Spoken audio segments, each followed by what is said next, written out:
Hi, my name is Robert Allen. I wanted to welcome you to the Inkfish Press reading tonight. There's a couple of us with books from Inkfish Press and we like to read. We also have the co-founder and co-editor of Inkfish Press and magazine who'll be talking to us tonight, Kate Horsley. The reading's going to be less than 30 minutes, so it'll be accessible to you. And we really, really hope you like it. I'd like to turn things over to Kate Horsley to talk a bit about the press and the magazine for a moment. She's also a poet and will be reading for us later. So, Kate, I'd like to introduce you for a moment. Kate Horsley got her first degree from the University of Oxford and her PhD from Harvard, where she's also lectured. Her first novel, The Monster's Wife, from Barbican Press, was shortlisted for the Scottish First Book Award, Book of the Year Award. Her second, The American Girl, William Morrow Harper Collins, was translated into Korean by Tomato Publishing, and both books have been optioned for film. Her recent writing can be found in the Cincinnati Review, the Citron Review, the Vestal Review, Fictive Dream, Bull, Aspia, Gooseberry Pie, Sextet, Flash Fiction Online, Tiny Molecules, Paragraph Planet, Blood and Honey, Ink, Sweat, and Tears, and Trash Cat Lit, and has been placed in competitions like Bath, Bridgeport, Smoke Long, and Oxford Flash Fiction. She's on the editorial board of Best Small Fictions, is the co-editor and founder of Inkfish Press and Magazine, and lectures in creative writing at the University of Hull. Kate, would you like to talk about the press and magazine? Yes, thank you so much, Robert, for that lovely introduction. And thank you for organizing this. This is wonderful. Of Lovely course. to see you both. Um, so Inkfish began as a magazine in the spring of 2024. So it's a pretty young magazine. Um, I founded it with my friend and fellow writer Peter McAllister. We both write short fiction and flash fiction and poetry, and we're huge short form fans. So we wanted to publish something that would draw in different versions of short form, be it poetry, short fiction, creative nonfiction, flash fiction, micros. And also we love things like experimental poetry, concrete poetry, vispo. So there's kind of a range of those things that come out in Inkfish in the editions that we've had to date. And we published both Robert and Tim's work in the magazine. And then in the spring of this year, we expanded out to add a press as well as a magazine because we wanted to have some of this lovely work in paper. And we were very lucky to have our chapbook series of poets open with the amazing work of Tim Moder, just absolutely gorgeous book, The Angel of Coincidence, and followed up by Robert Allen's Aphasia, a brilliant, wonderful book of love poems. I was just so excited to publish those um, two things and to work with two such talented and really lovely poets.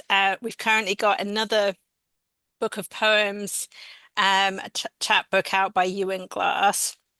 And then in the new year, we'll have our fourth chapbook out, written by American poet Katie Peterson. So I'd like to introduce Robert's reading. Um, Robert Allen is a poet living in Oakland, California with his family. He studied literature and languages at Seattle University and Antioch University. His poems have appeared in magazines like Iterant, Roy Ferdinand Press, Boats Against the Currents, and others. He's the author of three chapbooks. His most recent, Aphasia, was published by Inkfish Press in 2025, and he's been nominated for the Best of the Net three times. Kate? I'd like to read a few poems from my book, Aphasia. I seem to be a little blurry today, so I'll make my voice make up for the blur. This one is called Transition. Separation changed the color of my eyes from pale blue to soot gray. The skin around them stayed swollen and oldish, so I pulled my eyes out one day. And even though we worked it out and got back home again, I never put my eyes back. They still roll like plastic toys in my pocket. I take them out and press them deeply into my head. Nothing happens, but the black film of the sky falls darkly upon the day. Separation changed the color of my eyes from pale blue to soot gray. It's called Marmalade. We have a lemon tree that only fruits in winter, a Meyer, bright yellow, half orange, tinted sunrise. This came as a surprise. I saw them as summer light, not a nugget of warmth in January or December chill. You reached to me, your hands full of desire and fruit, your eyes asking on this cold winter's day, Make me something to eat and savor, scent the world sour, sweet, and pith rich. I picked pounds of the brightest for you, scrubbed them, cut crosswise, saving the seeds for pectin for the boil. The room filled with the heady smell of zested citrus. From here, it's a close-held family secret, but I will say I love you no matter the weather and the blush of the flesh and the season of the splendors of lemon. This one is called When I Remember. It's gray and no one is getting along. The house shakes like it would in a hurricane. It's gray and no one is listening. Thunder booms and lightning spears the lawn. It's gray and it's hard to remember the curve of your neck and the strength of your spine. When I recall, the blaze in the yard, the buzz and the blood all quiet themselves, all rest. I find myself, in you, light in the dark as the night sky becomes ease, becomes your glowing eyes in the storm. This is the title piece in the book, Aphasia, and it is about my spouse. And this poem makes me happy because it's a poem about my spouse. That's always nice. So anyway, it's called Aphasia for the one who listens. I look to you vowing my hate, when of course I mean I love you. And it came out wrong, backward in my heart, in my art, I mean you. I can say aphasically I hate you with a deep longing for anger. And then you turn to me a life, I mean a light, I mean your face, I mean your song. Then also I have it wrong again, except when I say your name, Lasara. Thank you. This one is called Sentence. A gush of angels and the warm susurrus of God convey a poetic mood, one of fluidity. As to sex, death, words, love, lies, heroes, and villains. You can be anything in a poem. You can kill your demons or love the liquid body of the beloved. You can eat the words you use for pomegranates as seeds spill from your mouth and blood fills your cheeks. There is only one rule. You cannot change or leave. You are stuck in the poem forever. One's called Panic Attack. They breathe with me until I'm calm and slow and easy, then opens my chest, a locket, and places peace there, like an old photo. And this last one I'm going to read is called Ache. Nighttime and TV shining blue-black ether into midnight. Everyone's asleep, and I'm lonely watching an old movie where lost lovers find each other again. And I suddenly miss you, like a kiss that hushes the breath. I will see you soon, love, and we will bruise the night together. Thank you. Thank you so much. Okay, our next reader is Tim Motor. Tim Motor is a poet from northern Wisconsin. He's an enrolled member of the Bad River Band of Lake Superior, Chippewa. His poems have appeared in Denver Quarterly, Cutthroat, South Florida Poetry Journal, Pinch, Show Poetry Journal, and others. He's the author of 3 chapbooks, most recently The Angel of Coincidence, published with Inkfish Press in 2025. His poems have been nominated for Best Sonnet and Pushcart Prize. Tim, would you like to read? Sure. Thank you, Robert. I just want to say thank you to Kate and Peter at Inkfish Press for publishing my chapbook, The Angel of Coincidence. I'm going to read poems from that today. It is a chapbook that was written when my ex-wife passed away just a couple years ago. In the grief and the loss that my kids and I were feeling, I started writing some poems, and they're mostly about remembering some grief and loss. And I think it's poems about memory, the time where what you were going to be turns into what you used to be. And the first one is called The Night Before Your Funeral. How and why I would scream at the sky if I were younger. I'm not sure I have the energy to finish that fight. Instead, I remember walking along cracked sidewalks at the university where we made love, young rain below arching stairs, drops falling from a brazed railing, rusted tears and pooling eyes disguised among the downpour. I simply wish. There's an echo here of laughter, thunder, promises before divine witness. I have to go. I have to make it home to break. My numb head held in calloused hands to cry while others sleep. Undecided over ashtrays, I pick up, set down finished books, stare through an open window into shadows of an awful light. And then the next one is called my side of the bed. I feel your fingers work my hair like a jar of butterflies. You're laying sideways on my pillow, and you worry I won't feel you, just your fingers. With my begging head pressed against the pulse of your breast, you trace letters on my back for me to guess. Slow letters in a carnal code. You say, now do me. I do. I worry you won't remember me either. After the skin has settled and the sun comes up and a blackberry stained porcelain bowl rejoices in the kitchen sink, you say, let's not get up. But you will. And the picture will swirl and the places will change. And eventually, after a life, I'll be the only one left who remembers.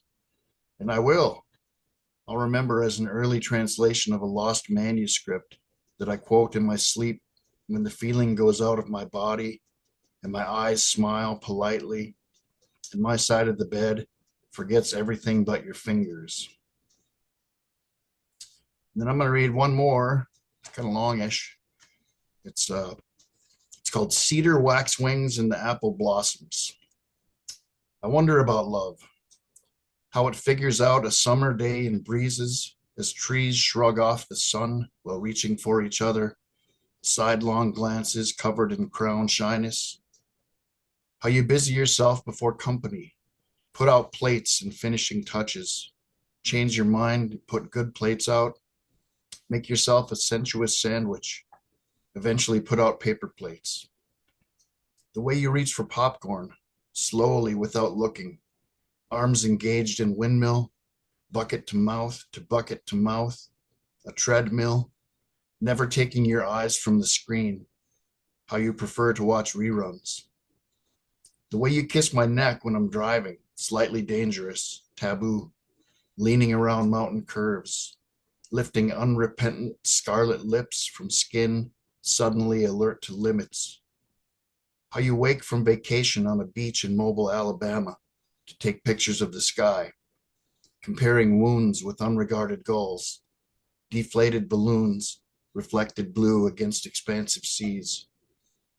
How you miss the seasons as if the sun doesn't shine every day in predictable places, equinoxes, solstices, when stiff calendars won't move through the interstices, lights turn on and off like seasons.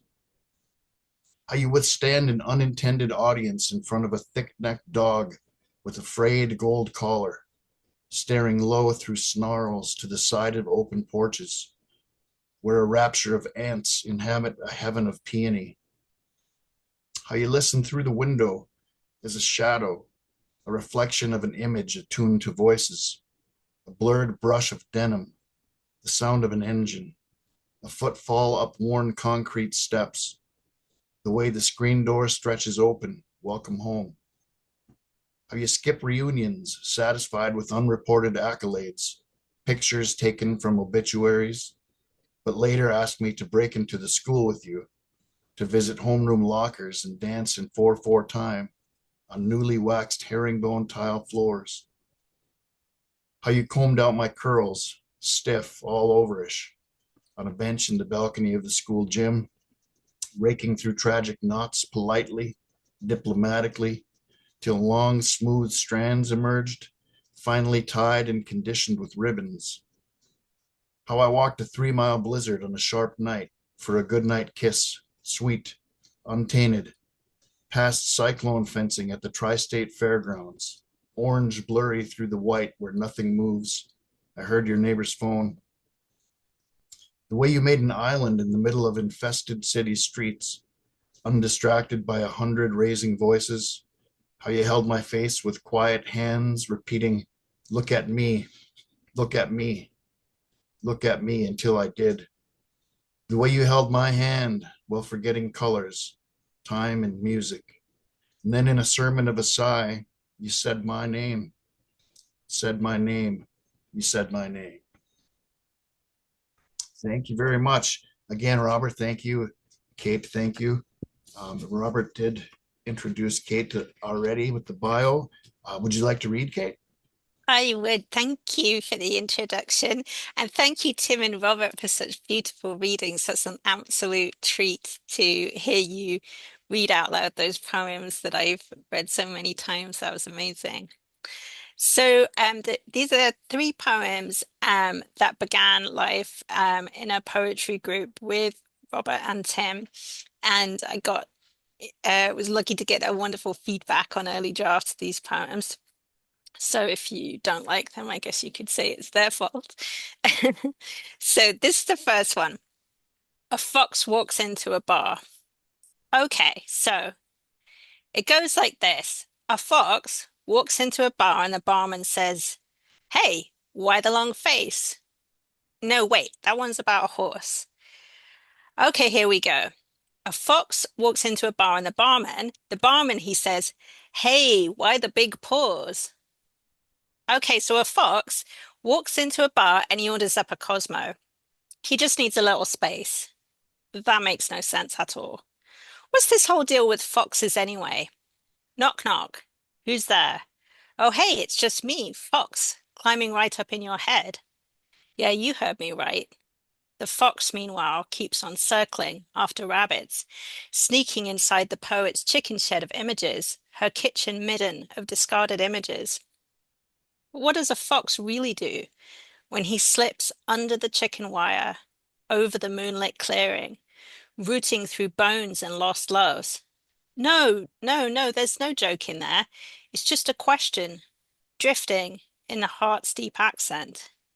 Before you glimpse the flame of him, you hear his rough cough split the silence now and now, and you've no time to think how to answer this one.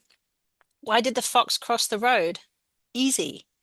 To kill and eat this stray thought loitering in your head. Yep, he's in there now. I see him watch you from the inside. Fur, dull yellow in the flat streetlights. Eyes mirrors. Now his shadow ink splashes that alleyway, and warily he limps into your dark. Okay, so the second one, you'll probably instantly recognize that it's after Ginsberg, after one of my favorite poems by Ginsberg. It's called Pushing Your Trolley Past Alice Walker at Whole Foods Market. Someone else might be shocked seeing Alice here, the way they view her as an icon and all, not to mention a classic library spine. But you never don't see her at Whole Foods in Southend, daydreaming of figs, fresh elderberries, squeezing unripe plums when no one's looking, her sad eyes searching for the purpling days and skins, settling on those new bruises high up your cheek you thought you'd covered, for example. Someone else might just see Alice as a set text at school they reread a few times over the years, but you read her all the time, usually at night, huddled behind the couch, dreaming of her after, cradling watermelons under each arm like she's strolling into a bowling alley, strip lights buzzing. Here, now, fun-sized cornflakes cheerlead neon pyramids, and Alice tugs the freezer cabinet open to root around for blackberry cheesecake until a guy who's not really looking elbows her out of the way. People who came in at the same time as you have probably checked out by now, but you and Alice are lingering in the marked down section. So many savings in this small, cold heaven. No purple here, though. Gotta get out of that house, girl, whispers Alice. Save yourself from that husband of yours sooner, not later. He'll kill you. I mean it. I know, don't you know that I really, really know? And for a moment, you think she might hug you. And this last one is called A History of Dandelions. Dandelions sailed to America on the Mayflower, medicine from Europe. If you were starving, you could survive on dandelions, eating the whole plant, flower to root. Dandelions have lived on Earth for 30 million years. Dandelions can be drunk in place of coffee if you're feeling twitchy. Dandelions have a fierce French name that means lion's tooth. Dandelions break over cultivated soil, dredge up nutrients, Dandelion seeds are parachute soldiers, saving the planet one lawn at a time. Dandelions feed rabbits, bees, wild turkeys, butterflies, eastern chipmunks, bobwhite quails. I want to roll around in dandelions the way we did back when we had more time, picking a clock without thinking. In those days, we wore only blowball, cankerwort, doonhead clock, Irish daisy, priest's crown, swine's snout, pisser birds, white sap spattering our wrists, swiping fake tan down our arms to seem cooler, citric paint swatches that smell like peeing in roadside crabgrass at rest stops on long car trips. Dandelions are survivors, like you are, wild, contrarian life grabbers, just like you are. Let's tell the time the way we used to. See how beautiful this milk witch living watch is, stripped down to its barest, realest self. Thank you. We really want to thank you for listening and watching. Tonight we're here with, this is a reminder, we're here with Kate Horsley, who is the co-founder and co-editor of Inkfish Magazine and Press, and also a very good poet. Thank you for reading tonight. And Tim Motor, whose new book that came out this year, The Angel of Coincidence, is available from Inkfish Press. My book, Aphasia, is available from Inkfish Press. And I want to let folks know that in the YouTube text box, I'll put information on how to order the books and also a little bit about the magazine and press. So thank you again for listening tonight, and hope you have a pleasant day.